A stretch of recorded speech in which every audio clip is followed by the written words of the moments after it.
say about this banana? It's Filipino-sized. If you know what that means. If you know, you know. You know, you know. I only know because you told me. No, because of my experience. I've never seen one. I've never seen one. I think it depends. There's maybe like, you know, like you guys, not really like all of you have maybe a big size. So it just depends on a person. If you got a big sizes, then you're lucky.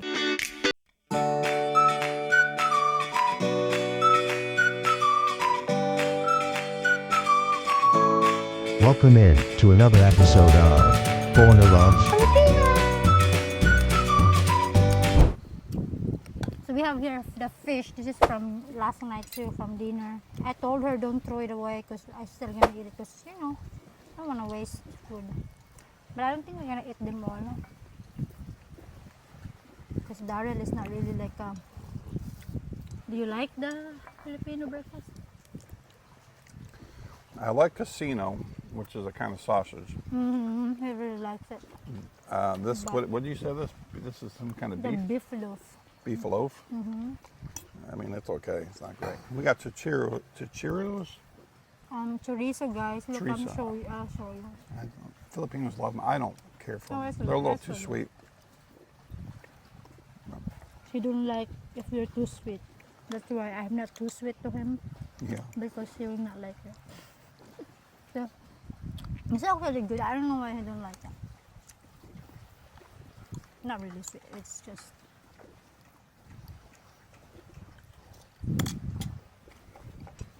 yeah. I was impressed that he likes the chicken tocino.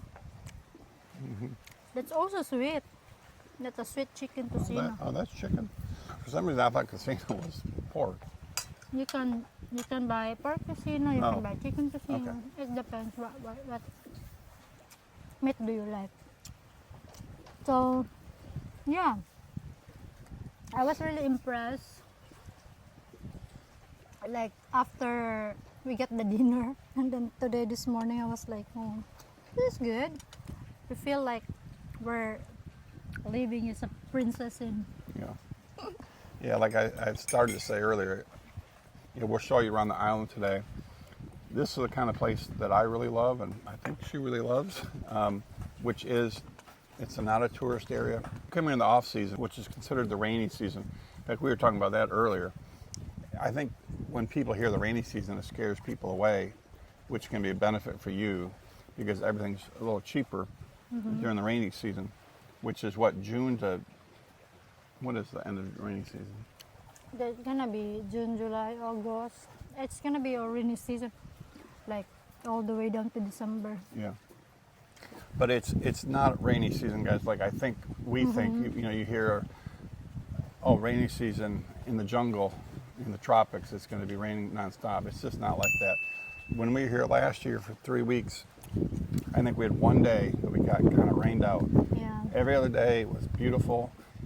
Yeah. I kind of equate it to rain in Florida, where it'll be a beautiful day, but you might have a half hour of the downpour, and that's what it was like. We went to the waterfalls the other day, and we did get rained on a couple of times, but it was just little spurts, and then it was gone. And So, yeah. So when we say summer, like summer, April, March, May, it's just like hard to rain. Like it's been always like every day it's hot. It's every day it's hot. But then it's like June, July down to You December. get cooler weather too. So Yeah, we do.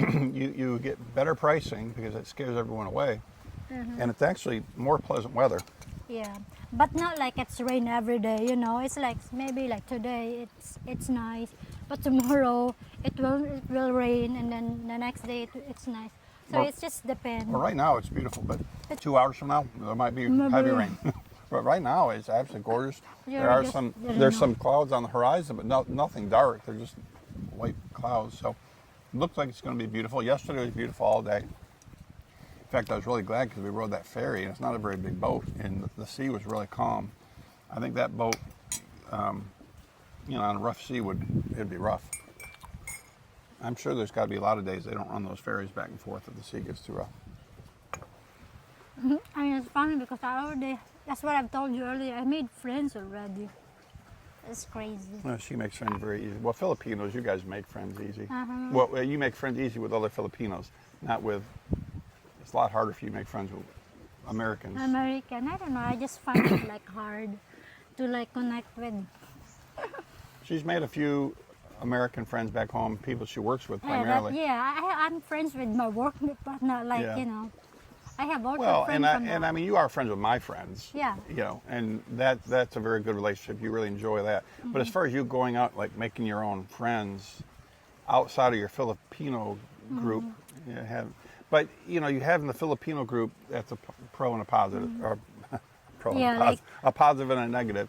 Yeah, it's a positive because it's made you feel more at home, and it's really helped you in your transition.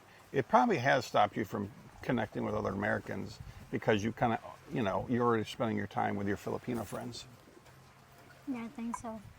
You know what, like, back when I'm still living here in the Philippines, like a lot of my friends will always say that, you know, I'm like sociable person, I'm like friendly person. But when I get to America, everything there like changed, like for not really like a long time, but maybe like I can say like 2 months, 3 months when I first got there. It was longer than that, Longer than that? at least Okay. 6 months. 6 months. All right, let's say 6 months. But after that, I feel like, you know, I made a lot of friends in school. Like, even if we don't work together in the classroom, even if they're just like, you know, working in the other side of other grades, I'm still friends with them. Is there more coffee? No more here. That's all? Yeah, That whole container's gone? yeah. They only bought us two. You don't want this? So yeah, and now I feel like I'm back to my Melanie personality, I guess. Yeah. Because Darryl makes me like feel confident. I don't know. Oh, wow, that was good. When you were like, Darryl makes me, I'm like, oh boy, where's this going to go? Because that's always such a bad thing. In America culture, oh, my man makes me. I thought you were going to like, I make you do something, but oh, I make you feel comfortable. Yeah, is that what's the No, that's right. It's Okay. just when you said I make you do, I'm like, oh boy, how's this going to sound? no, he like, you know, makes me like doing that self-confident back. So Well, she's always been very self-conscious about her English.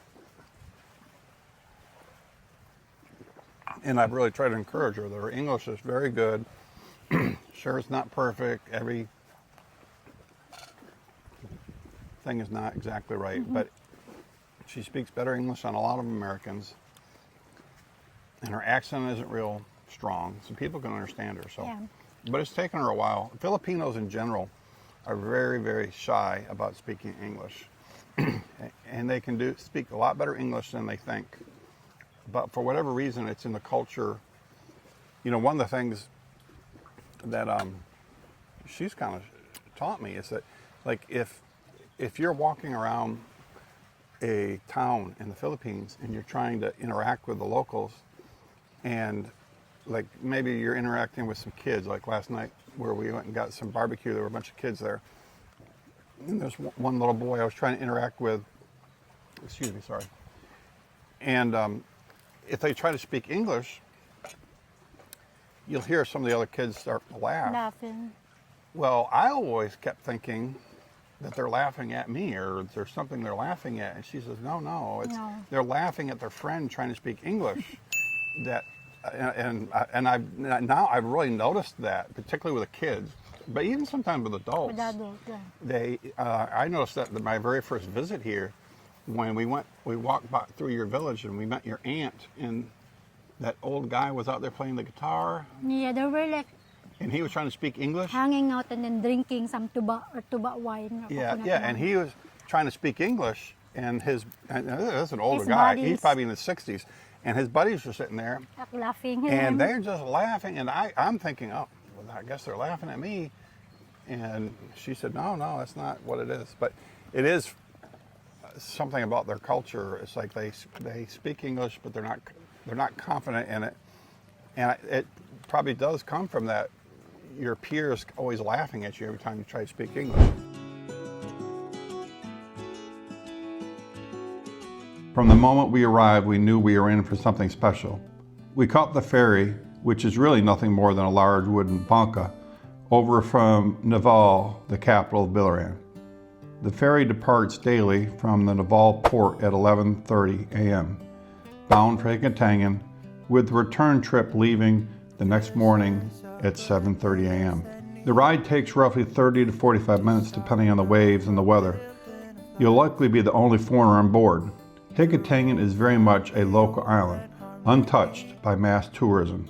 If you strike up a conversation with a Filipino passenger, you'll probably have a new friend before you even set foot on the island. On our ride, we were lucky enough to meet Rick, the only foreigner living full-time on the island. You might even get invited over for a visit like we did. Rick and his Filipina fiancée were kind enough to welcome us like old friends. We stayed at a peaceful spot called Higatangan Island Seaside Resort, just a 5-minute walk from the pier. It's simple, quiet, and budget-friendly at $40 a night. The kind of place where you fall asleep to the sound of the ocean right outside your door. We also rented our scooter from the same resort for just $5.50 per day. An incredible deal that gave us total freedom to ride around and explore. With that in mind, let's go. We set out on our scooter early, and I've got to say, Higatangan is an absolute joy to ride. The entire island is only around 9 kilometers around, or about 7 miles. So you can circle it in under an hour if you're not stopping. But of course, every bend in the road tempts you to stop, to take in the views, chat with the locals, or grab a cold Coke from a roadside sari-sari store. There is zero traffic here. Just open road, palm tree silhouettes, the salty ocean air blowing through your hair. We started by exploring the center of Barangay, where life moves at an island's rhythm. Only about 2,000 people call Higatangan home. You'll find a handful of sari-sari stores, fishermen repairing the boats under the shade of coconut palms, and kids running around barefoot with wide smiles. Like every Filipino barangay, there's a small church, and right beside it, a basketball court, the beating heart of the community. If you're a foreigner craving genuine Filipino island life, the slow pace, the friendly waves, and the endless smiles, you'll feel right at home here. Our first big stop today is the island's crown jewel, the famous shifting sandbar. And believe me, no, photos don't do it justice. This long stretch of blinding white sand extends almost 200 meters out into the ocean.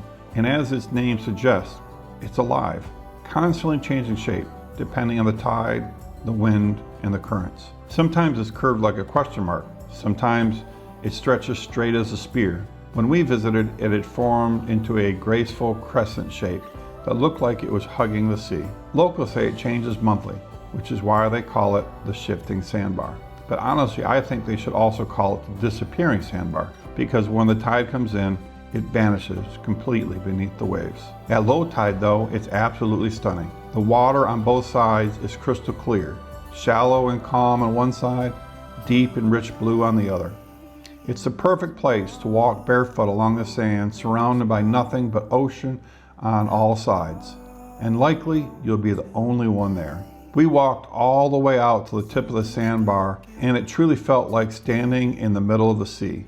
Horizon in every direction, with the occasional fisherman gliding by in a small banca. You can rent a small hut for shade, or just lay on the sand and take in the silence. No loud music, no vendors, no crowds, just sun, sea, and peace. From the shifting sandbar, we headed up to one of the highest points in the island, the old lighthouse.